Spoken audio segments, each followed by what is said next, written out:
नमस्कार, future express में आप सभी का स्वागत है। मैं हूं वीरेंद्र कुमार और इंडिसेस पे, निफ्टी बैंक पे, स्टॉक्स पे और ऑप्शंस पे, स्टॉक ऑप्शंस पे आपके अप्रोच क्या हो, सब पे करेंगे बातचीत इस कार्यक्रम में। मिड सेशन में हमारे साथ आज प्रशांत सावंत होंगे इस कार्यक्रम में, उनसे खुद के होगी बातचीत। बट एक याद रखिएगा, बहुत ही पेनफुल सेशन मार्केट्स के लिए, प्लीज़। बहुत ही पेनफुल सेशन और we are at day low, दिन के सबसे निचले स्तरों पर मार्केट ट्रेड करते हुए।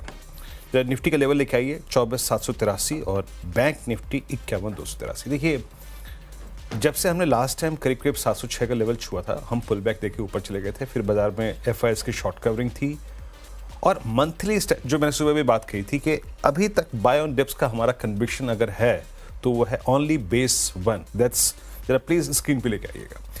कमेंट्री में लास्ट लाइन में क्लियर मेंशन था, आज की मॉर्निंग कमेंट्री में, कि हमारा कन्विक्शन तब तक है जब तक ये है बेस 1। इट्स 913846। देखिए, ये वो जोन था जहां पे पीसीआर यानी put call ratio monthly contract में बहुत सीवियर थे, स्ट्रॉन्ग थे, पुट राइटर्स खड़े हुए थे। बट एक क्लियरली मेंशन था कि the moment you will breach base 1 on the down side, क्योंकि हमने कल भी बेस 2 से ही पुल बैक लिया था कि जैसे ही आप बेस 1 को तोड़ेंगे, हमारा बाय ऑन डिप्स का अप्रोच सिर्फ बेस 1 तक रहेगा।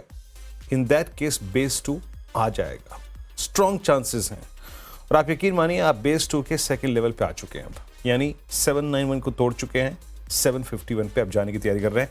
751 भी आएगा और मेरे को लगता है आज आप इंट्राडे में डेफिनेटली वो भी देखेंगे 706 पे।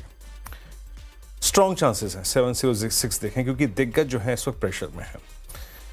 देखिए, हुआ क्या है, अब मंथली पुट राइटर्स के कन्विक्शन को आपने सेकेंड टाइम वॉलेट कर दिया है। तो ये आज का ब्रेकडाउन सीरियस है और ये स्पेशली जिस चीज़ के चलते आया है, I mean stocks like Bajaj auto जिस तरीके से क्रैक हुए हैं, ये बाजार के सबसे मजबूत धड़े थे जो क्रैक हुए हैं। हालांकि बजाज ऑटो को थोड़ा सा अलग से लूँगा, but it's completely I think surrender from Nifty at least. और ये हालात तब है जब रिलायंस आपका स्टेबल है, ये हालात तब है जब निफ्टी आईटी करीब 225 अंक ऊपर है। ये उन सर्कमस्टेंसेस में हो रहा है। एक बार स्टैट्स देखते हैं। देखिए, अगर मॉर्निंग के व्यू के मुताबिक अगर आपने निफ्टी के बेस 1 के क्रैक होने के बाद शॉर्ट लिया है तो वो ट्रेड आपके ग्रिप में होना चाहिए, अगर लिया है तो। ऑल्दो ऐसा डिफिकल्ट होता है, बट स्टिल अगर आपने लिया है तो देखिए इस वक्त के स्टैट्स। आज एक्सपायरी डे है, 24,800 पे कॉल राइटिंग गजब की है, 2.5 करोड़ माफ कीजिएगा। और नीचे पुट राइटर्स के पास अगर कन्विक्शन है तो 1.20 पुट्स के साथ इंट्राडे में करीब 1,59,00,000 का, वो है करीब करीब 24,700 पे। यानी इस डेटा के मुताबिक, देखिए, एक मैं टिप्पणी करूंगा पोजिशनली और एक करूंगा इंट्राडे पर्सपेक्टिव से। इस डेटा के मुताबिक अगर निफ्टी इंट्राडे में 24,706, 709, 710 तक रिट्रेस हो, उसकी बहुत पॉसिबिलिटी है। अगर आप किसी भी प्रकार की इंट्राडे रिकवरी के ऊपर ध्यान देना चाहते हैं, या फिर आप उस पर इंटरेस्टेड हैं, या फिर अपने शॉर्ट को कवर करने के पर्सपेक्टिव से पूछना चाहते हैं, तर्क लगाना चाहते हैं, ध्यान देना चाहते हैं, तो कंसिडरिंग द फैक्ट कि 24,700 की पुट अपनी तरफ ओआई खींच रही है, अभी हम मान के चलते हैं कि for the worst for this day it will be 24,706,709, 751 के वायलेट होने के बाद। और हम रिकवरी मोड में तब तक नहीं जाएंगे जब तक कि हम आज के सबसे बड़े कॉलाइटर के जोन के ऊपर ट्रेवल ना करना शुरू कर दें। यानी फ्रेंकली स्पीकिंग, हमारी वीकनेस तब तक परसिस्ट करेगी जो मेरा आज बेस 1 था। बेस 1 स्क्रीन पे फिर लेके आइएगा, इट्स 913, 24913। जब तक उसके नीचे हैं वीकनेस परसिस्ट करेगी और शायद एज पर दिस टेक्सचर और दीज स्टैट्स इन ऑप्शंस वो एक्सेलरेट राइज का ट्रेड का काम करेगा। 706, 709 वर्स्ट केस में आज दिखाई दे रहा है। और रही बात पोजिशनली, देखिए, मैं आपको एक बात सुबह भी कह रहा था और कल भी कह रहा था और अभी फिर कहूँगा, हमारे पास इस रेंज में एवरेजेस कोई नहीं है। हमारे पास इस रेंज में जो कन्विक्शन हम जुटा रहे थे बाय एंड डिप्स का, जिसने कल काम किया, उससे पहले की कुछ सेशंस में भी काम किया, that was only sponsored by option writers, put writers. तो टेक्निकली स्पीकिंग, ना आज आपके पास पुट राइटर्स का कन्विक्शन है और आपके पास कोई एवरेजेस है नहीं। तो थोड़ा 913 के नीचे वीकनेस परसिस्ट करेगी। आज जो थोड़ा सा रंग बिखरा है वो है निफ्टी बैंक का। फाइनली निफ्टी बैंक पर जो हमने अप्रोच रखी थी कि भाई ये 20 DMA की तरफ एक सप्लाई जोन है 52,090 के आसपास, हम बाय ऑन डिप्स तब तक करेंगे इस स्ट्रॉन्ग स्ट्रक्चर पे जब तक कि बेस 1 है, लेकिन बेस 1 के टूटने के बाद बेस 2 का आना बहुत लाजमी है। अब जरा बेस 2 लेके आइएगा। बेस 2 क्या है जरा समझने की कोशिश कीजिएगा। बेस 2 पे है 51,198, ये एग्जैक्टली इसका 100 डे एक्सपोनेंशियल विच है। देखिए मैं बहुत नेगेटिव व्यू इस वक्त निफ्टी बैंक पे लेके नहीं चलूंगा, क्योंकि निफ्टी बैंक ऑलरेडी 50 DMA के नीचे आ चुका है और ये आज के बड़े पुट राइटर्स के नीचे है, और क्योंकि अभी 100 DMA बचा हुआ है जो कि करीब करीब 51,100 पे 51,000 पे प्लेस्ड है, पॉसिबल ही है कि ये वहां तक और ड्रैग करे 51,000 51,100 तक। जरा एक बार यहाँ पे पुट राइटर्स के कन्विक्शन को देखते हैं कि क्या है, कुछ है भी कि नहीं है, या फिर सारे के सारे कॉलाइटर्स हैं। देखिए इसकी एक्सपायरी नहीं है आज, ठीक है ना, इसकी एक्सपायरी नहीं है, ये आज फ्री है बिल्कुल। यहां पर आपको एक चीज क्लियरली विजिबल होगी कि कॉलाइटर्स कहां पर हैं। कॉलाइटर्स 51,200 पे, नहीं, ये डायरेक्टर साहब ने थोड़ा सा यहाँ पे गलती की। 51,200 पे कॉलाइटर हैं, 51,000 पे कॉलाइटर है। मैं थोड़ा सा नीचे की बुट में, डायरेक्टर साहब एक काम कीजिए, जैसे चेंज कीजिए थोड़ी देर में। यहाँ पे आप रखिए 51,200 की कॉल, 51,400 की कॉल और 51,500 की कॉल, और पुट्स यही रहने दीजिएगा, ठीक है। अभी चलते हैं प्रशांत के पास। प्रशांत, वाकई ये एक गंभीर दिन, एक कंप्लीट ब्रेकडाउन है और शायद पॉसिबली ये जो 706-709 का प्रीवियस स्विंग लो था वो टेस्ट हो। आपका व्यू क्या कह रहा है इस वक्त निफ्टी पर? जी वीरू जी, गुड आफ्टरनून, सभी दर्शकों को नमस्कार। डेफिनेटली जिस तरह से हम 25,200 250 के जोन को क्रॉस नहीं कर पा रहे थे, वहीं पे थोड़े इंडिकेशंस मिल रहे थे कि जो कन्विक्शन आना चाहिए एक पुल बैक में, वो नजर नहीं आ रहा था। और बैंक निफ्टी में 2 दिनों तक एचडीएफसी बैंक ने बहुत अच्छा साथ दिया था, पर वो भी 1700 पे रेजिस्ट किया और आज वहां पे ज्यादा वीकनेस नजर आ रही। मुझे लग रहा है यहाँ पे क्लियर कट जो रणनीति होनी चाहिए वो सेल ऑन राइज की या ब्रेक डाउन पे सेल की, उस तरह की होनी चाहिए। अगर हम निफ्टी की बात करें, अभी हम 24,775 पे, जो आपने राय दी बिल्कुल 700 टेस्ट हो सकता है, मेरी राय भी उससे सहमत है। बट उसके आगे मैं थोड़ा कहना चाहूंगा कि अगर हम 24,710 700 इस जोन के नीचे क्लोज हो जाए तो शायद वीकनेस बढ़ के हमें 24,450 24,350 ये जोन भी नजर आ सकते हैं। जो 24,700 के नीचे क्लोजिंग पे वीकनेस बढ़ सकती है, वो हिसाब से आपको प्लान करना होगा। जहां तक बैंक निफ्टी की बात है, तो अगर हम अभी के लेवल्स देखें, हम करीबन 51,200 51,300 इस जोन पे है, और 51,000 जो आपने कहा एक अहम पोजिशनल सपोर्ट है, उसके 100 पॉइंट नीचे 50,900 पोजिशनली बहुत अहम होगा। ये लेवल ब्रेक हो जाए तो वहां पे भी 50,500 50,400 ये लेवल्स नजर आ सकते हैं। सबसे अहम बात अगर हम देखें तो एचडीएफसी बैंक ने 1700 के लेवल को स्ट्रांगली रिजेक्ट किया हुआ है। दूसरी बात, रिलायंस में जो 2740 पे गैप रेजिस्टेंस था, बिल्कुल वहां पे जाके आज हम अटके हुए हैं। तो मुझे लग रहा है दोनों ही अहम कंट्रीब्यूटर जो इंडेक्स के हैं, वो मेजर रेजिस्टेंस लेवल्स पे, एक ने ऑलरेडी रिएक्ट कर लिया एचडीएफसी बैंक ने, और रिलायंस भी वहां पे फंसा हुआ है। तो मेरे हिसाब से जिनको शॉर्टिंग नहीं आती वो मार्केट से बाहर रहे। हर दिन ट्रेड करना जरूरी नहीं होता है, आप फंस सकते हो। और दूसरी बात, जैसे आपने कहा 24,700 का लेवल बहुत अहम होगा, इसके नीचे क्लोजिंग हो तो वीकनेस बहुत बढ़ सकती है। जहाँ इस बीच आपके स्क्रीन के निचले भाग पे नेस्ले की फिगर्स आ रही है, मैं एक बार कुछ देखना चाहूँगा। यहाँ पे नेट प्रॉफिट करीब करीब 890 करोड़ रुपए का वर्सेस आई थिंक एक्सपेक्टेशन थी 877 की। तो यहाँ पे प्रॉफिट फिगर्स में थोड़ा सा पॉजिटिव डाइवर्जेंस है वर्सेस एक्सपेक्टेशन, और मुनाफा करीब 908 करोड़ से बढ़कर करीब 986 करोड़ रुपए रहा है। अप्रॉक्सीमेटली 877 करोड़ की एक्सपेक्टेशन थी यहाँ पे। तो बॉटम लाइन की फिगर जो है वो थोड़ा सा एक्सपेक्टेशन से अच्छी है, इसमें रिकवरी है। Intraday chart tick by tick chart देखें तो आप, और रेवेन्यू करीब करीब 5104 वर्सेस आई थिंक, देखिए रेवेन्यू में एक मिस है, 5104 करोड़ रुपए का रेवेन्यू है। दैट मीन्स यहाँ पे जो स्ट्रीट की एक्सपेक्टेशन थी और जो हमारा पोल था उसमें करीब 5400 करोड़ रुपए की, 5300 से 5400 करोड़ रुपए की टॉप लाइन की एक्सपेक्टेशंस थी, बट वहाँ पे एक मिस है। But I think bottom line पे इसने थोड़ा सा सरप्राइज किया, but on top line fund it seems like a miss, ये एक मिस है यहाँ पर, याद रखिएगा। अब मैं कुछ देर में इसकी बारीकियों पे आऊँगा, बस नंबर फिर नोट कर लीजिए, याद रखिएगा। निफ्टी के लिए इंट्राडे सुबह के लेवल लेके आइए फिर स्क्रीन पे एक बार, और वो है क्या, 751 और 751 का वायलेशन हुआ तो याद रखिएगा 706 का रीटेस्ट निफ्टी पर काफ़ी हद तक पॉसिबल है। 751 और 751 अगर भी वायलेट होता है तो 706 का रीटेस्ट पॉसिबल है। 706 अगर आज आ जाएगा तब उसके बाद बात की बात करेंगे, but as of now targeting 751 and 706। और एक और बात याद रखिएगा, जब तक अब 900 रीगेन ना करे 913 आज का बेस वन, तब तक कोई स्टेबिलिटी के साइन नहीं आएंगे। अब आते हैं आपके स्टॉक फ्यूचर्स के सिलेक्शंस पे। प्रशांत, आप क्या पिक कर रहे हैं इस वक्त? तो वीरू जी, 2 शॉर्ट साइड कॉल और 1 लॉन्ग साइड कॉल होगा। फर्स्ट कॉल होगा डाबर में सेल करने का, जो करीबन 575 के आसपास ट्रेड कर रहा है। तो यहाँ पे मैं स्टॉप लॉस रखूंगा 588 588 स्पॉट। मेरा टारगेट होगा 550 555। ओवरऑल मुझे एक वीक स्ट्रक्चर में थोड़े कंसोलिडेशन के बाद एक रेजिस्टेंस की तरफ रैली नजर आ रही है, तो यहाँ पे पिक वाली की जा सकती है। दूसरा पिक मेरा होगा यूपीएल में शॉर्ट स्ट्रक्चरल ब्रेकडाउन और वीकनेस नजर आ रहा है। यहाँ पे 575 के आसपास 574 575 स्टॉप लॉस रख के शॉर्ट किया जा सकता है। स्पॉट लेवल्स टारगेट होगा 525 525। और परसिस्टेंट एक मुझे डिसेंट स्ट्रक्चर रख रहा है, जो कि जो रेंज ब्रेकआउट था उसको टेस्ट कर रहा है। अगर हम उसकी करंट प्राइस देखें परसिस्टेंट की, तो करंटली जो स्पॉट है वो करीबन 5521 पे ट्रेड कर रहा है।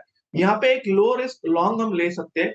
करीबन स्टॉप लॉस रखेंगे 5485 5485, यानी लेस देन 1% की रिस्क लेंगे। यहाँ से टारगेट होगा 5630 5630।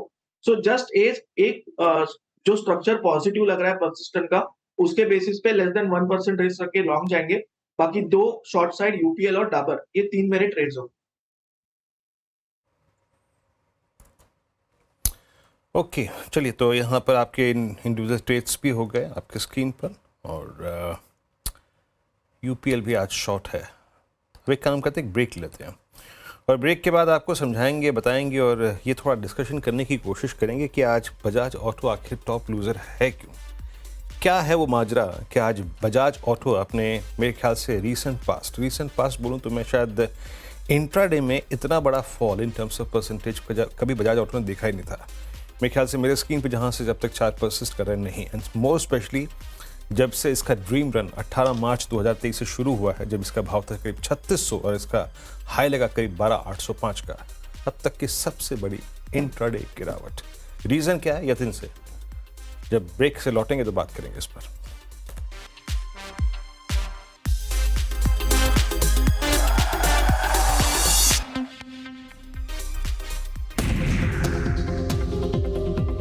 मैं 2 स्टॉक आज ग्रीन में लेके चल रहा हूँ। पहला है एलटीआई माइंट्री और दूसरा है एम्फेसिस। ये 2 स्टॉक्स बेसिकली रीड थ्रू है टीसीएस के नंबर्स का, वो इन दोनों कंपनियों के लिए अच्छा है। क्यों? क्योंकि टीसीएस ने एक चीज़ कही है कि बीएफएसआई सेक्टर जो है वो उनके लिए अच्छा रहा, और एलटीआई माइंट्री और एम्फेसिस दोनों का बीएफएसआई में बड़ा एक्सपोजर है। एम्फेसिस का तो बहुत ही बड़ा एक्सपोजर है। जो ग्रोथ है उसको लीड किया है टीएमटी ने, जो 5.6% बढ़ा है, और बीएफएस वो करीब 3.2% बढ़ा है क्यूओक्यू। अच्छा, एक और रीज़न है जो मैं एम्फेसिस में थोड़ा सा पॉजिटिव हूँ, क्योंकि इसकी मैनेजमेंट ने कहा है कि जो उनका सबसे बड़ा क्लाइंट है बीएफएस, वो इस साल रिकॉर्ड स्पेंड करने वाला है। आज का टॉप एफएनओ गेनर है एम्फेसिस, अब करीब 3% ऊपर। और ये जो हमारी बात हुई थी कि टीसीएस के नंबर्स के बाद का रीड थ्रू कि अगर बीएफएसआई की कमेंट्री अच्छी है तो एम्फेसिस, जिसका सबसे ज़्यादा बड़ा बीएफएसआई एक्सपोजर है, वो पॉजिटिव होगा, तो उसका एक इम्पैक्ट यहाँ पर आपको ट्रेड में दिखाई देगा।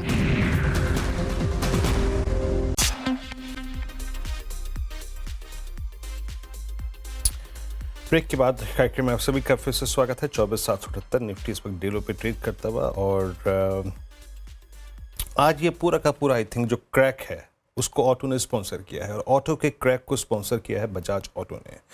बजाज ऑटो आपकी स्क्रीन पे आएगा वर्सेस हाई ऑफ 12,890। 30 सितंबर इसका हाई लगा था, आज 10,309। बात वो नहीं है, आज स्टॉक इस वक्त आपके स्क्रीन पे करीब 11% नीचे है। देखिए, नंबर्स आए, बट नंबर्स पे क्या क्रिटिकल पार्ट था, और आखिर कमेंट्री में ऐसी बात क्या कही गई, क्या कहा गया फेस्टिवल्स डिमांड को लेकर, जो एचडीएफसी ये बजाज ऑटो इतना क्रैक हो रहा है।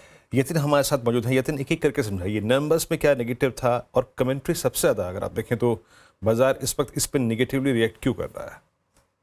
जी, तो बजाज ऑटो के Q2 के नंबर्स की बात करें तो इन लाइन विद एक्सपेक्टेशंस थे, थोड़े बहुत सुस्त ज़रूर थे नंबर्स, लेकिन मैनेजमेंट की कमेंट्री जो है फेस्टिव सीजन की डिमांड को लेके उस पे काफ़ी चिंताएं बाजार में आती हुई नज़र पड़ी। इनफैक्ट मैनेजमेंट का कहना ये था कि जो फेस्टिव सीजन डिमांड है वो लगभग 5% की ग्रोथ ही दिखाएगी। बाजार का अनुमान था कि 10 से 12% की टू व्हीलर ग्रोथ रहने वाली है फेस्टिव सीजन में, क्योंकि ऑन द ग्राउंड डिमांड ठीक ठाक लग रही थी। लेकिन जिस हिसाब से नवरात्रि और दशहरा की डिमांड ट्रेंड्स दिखाई दे रही हैं, बजाज ऑटो ने अपना गाइडेंस टोन डाउन किया, जिसके कारण शेयर में आप प्रेशर देख रहे हैं। इसके अलावा अगर हम बात करें तो इलेक्ट्रिक व्हीकल सेगमेंट में कंपनी का प्रदर्शन अच्छा होगा। हालांकि जो वॉल्यूम ग्रोथ होगी ईवी में, इसमें मार्जिन्स कम है, जिसके कारण ओवरऑल मार्जिन्स पे एक ड्रैग आ सकता है, ऐसा ब्रोकरेज का मानना है। इनफैक्ट सिटी की एक सेल कॉल है बजाज ऑटो पे 7,800 के टारगेट्स के साथ। इनको लगता है कि ग्रॉस मार्जिन्स और एवरेज सेलिंग प्राइस में जो कमजोरी है उसके चलते नतीजे खराब हुए हैं। जेफरीज को भी लगता है कि जो अर्निंग्स हैं 3 से 4% बिलो एक्सपेक्टेशन रही हैं, और उनका एक ओवरवेट कॉल है 13,400 के टारगेट के साथ। और मॉर्गन स्टैनली का भी ओवरवेट कॉल है, हालांकि उनको लगता है कि जो इंडस्ट्री एक्सपेक्टेशंस थी ग्रोथ को लेके, वहाँ थोड़े बहुत कंसर्न्स आते हुए नजर पड़ रहे हैं। जी हाँ, तो ये आपने हाउस व्यूज सुने, कमेंट्री सुनी, और नंबर्स में कुछ पॉइंट्स में वीकनेस थी, और साथ ही साथ जो फेस्टिवल डिमांड है वो काफ़ी कम, मतलब जहाँ एक्सपेक्टेशन 10 से 12% की थी वो हार्डली रहा देखिए 5%। ये दिन बहुत बहुत शुक्रिया। प्रशांत, ऑटो में आपका इस वक्त का प्रेफर ट्रेड क्या होगा? अगर कोई शॉर्टिंग साइड में अभी भी लॉन्ग पुट ऑप्शन या फिर शॉर्ट का कोई विकल्प है ऑटो में नजर आ रहा है आपको? वीरू जी, यहाँ पे मारुति की जो 12,000 की पुट है वो एक्चुअली मैं ट्रैक कर रहा हूँ, और मुझे लग रहा है ये करीबन 180-82 के आसपास ट्रेड कर रही है। इसी जोन में 175 के आसपास भी मिले तो ठीक है। स्टॉप लॉस होगा आज के लो के नीचे, यानी करीबन 100 के आसपास, 110 के नीचे भी रख सकते हो। यहाँ से मुझे लग रहा है कि मारुति का ब्रेकडाउन अगर सीवियर हो तो ये कंफर्टेबली 250, 275 तक के लेवल भी दिखा सकती है। सो मुझे लग रहा है कि मारुति में वीकनेस है जो प्रोनाउंस हो सकती है।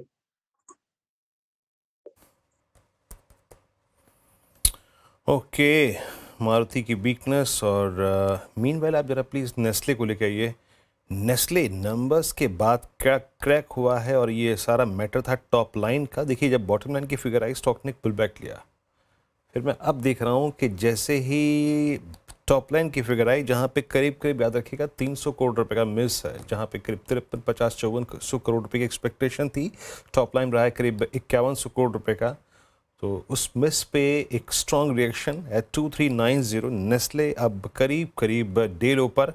और एक और बात याद रखिएगा, नेस्ले अपने पिछले फॉल, यानी वो जो गिरावट थी एक सेकेंड, जून 2024 की, जब ये अपने 200 डे एक्सपोनेंशियल मूविंग एवरेज के नीचे चला गया था, ये गिरावट उसको भी ओवर एक्सीड कर चुके हैं। क्योंकि जब 200 डे से काफ़ी नीचे कोई स्टॉक होता है तो फिर जाके हमको वीकली पे एक रेफरेंस लेना पड़ता है।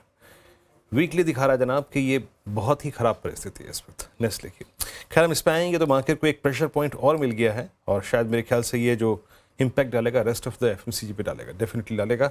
एक काम करते हैं, ब्रेक लेके आते हैं, उसके बाद लेंगे आज का सस्ता ऑप्शन ट्रेड।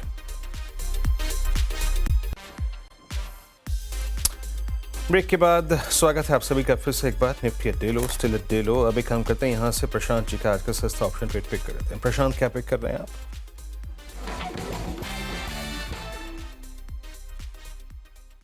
तो वीरू जी, यहाँ पे टाटा कॉम में एक ब्रेकडाउन नजर आ रहा है, बहुत क्लियर कट।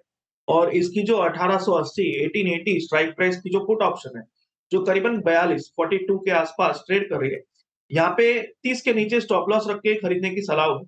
और जो टारगेट होगा वो 65 का टारगेट 1 और 70 का टारगेट 2 होगा। ओके, चलिए, शुक्रिया प्रशांत, आप इस कार्यक्रम में शामिल हुए। सभी स्टॉक्स और इंडस्ट्रीज पर रखे आपने। फिलहाल एक ब्रेक, आपसे अगली मुलाकात होगी कमाई का अड्डा में हर्ष दारानुज के साथ 2 बजे। नमस्कार।